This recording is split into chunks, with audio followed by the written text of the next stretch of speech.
Bonjour et bienvenue sur la chaîne. Je m'appelle Keith et je suis votre hôte. Aujourd'hui, nous allons voir comment changer la direction de votre moteur à courant continu. Cette vidéo s'adresse aux techniciens de maintenance industrielle ou à toute personne souhaitant changer la direction de son moteur à courant continu. Petite note de sécurité, il est toujours bon de porter des lunettes de sécurité et des chaussures à bout d'acier lorsque vous travaillez avec des moteurs.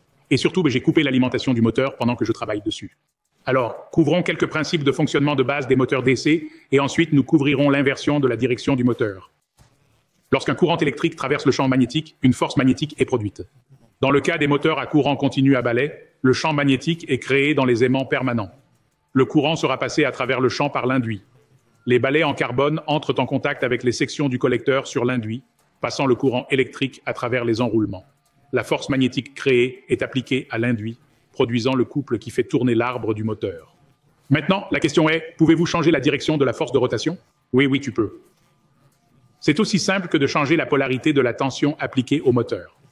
Nous allons vous montrer comment faire cela sous peu.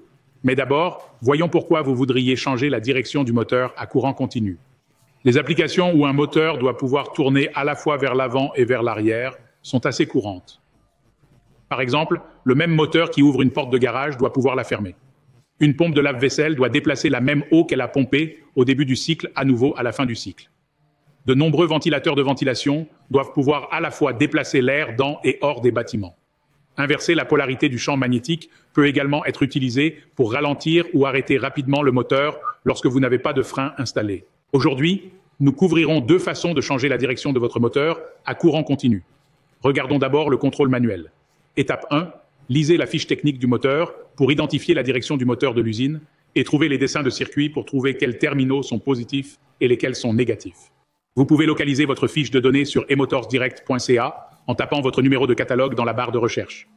Une fois sur la page du produit, cliquez sur Téléchargement et vous verrez le pack de données, le manuel et d'autres téléchargements.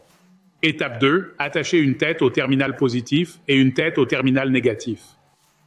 Étape 3, attachez le fil négatif à la borne négative de l'alimentation et le fil positif à la borne positive. Vous pouvez voir que l'arbre du moteur tourne dans le sens des aiguilles d'une montre. Quatrième étape, retirez les fils des bornes de l'alimentation et attendez que le moteur s'arrête. Étape 5, attachez le fil positif à la borne négative de l'alimentation et le fil négatif à la borne positive. Vous pouvez voir que le moteur tourne maintenant dans le sens contraire des aiguilles d'une montre. Vous pouvez simplifier davantage le fonctionnement de votre moteur à courant continu en utilisant un entraînement à courant continu. De nombreuses options d'entraînement vous permettent de contrôler à la fois la direction et la vitesse de votre moteur. Pour votre application, vous ne voudrez probablement pas changer de fils chaque fois que vous voulez changer la direction de votre moteur. Une manière beaucoup plus simple d'atteindre le même but est d'installer un interrupteur d'inversion dans votre entraînement à courant continu. Étape 1. Lisez les instructions qui accompagnent votre commutateur avant et arrière et examinez les dessins pour vous assurer de connecter les fils corrects. Encore une fois, visitez emotorsdirect.ca pour trouver votre pack de données KB Electronics. Étape 2. Attachez les fils aux bornes appropriées dans le lecteur. Vous pouvez maintenant tester votre interrupteur. Assurez-vous de laisser votre moteur s'arrêter complètement avant de changer de direction. Les changements rapides de polarité à haute vitesse peuvent entraîner des dommages au circuit, surtout s'ils sont effectués fréquemment. Un autre élément important à mentionner est que certains gros moteurs à courant continu sont équipés de balais ayant un bord biseauté. Lorsque le rotor tourne dans un sens, les balais glissent en douceur sur la surface. Cependant, lorsque le rotor tourne dans l'autre sens, les balais sont poussés à travers les sections du commutateur, provoquant plus de friction. Cette friction peut user plus rapidement les balais de charbon, ou pire, elle peut endommager les sections du collecteur qui ne sont pas remplaçables.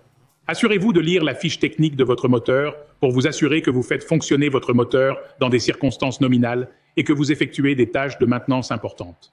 Alors, pouvez-vous changer la direction de votre moteur à courant continu? Vous pouvez certainement le faire en suivant les étapes que nous avons couvertes aujourd'hui.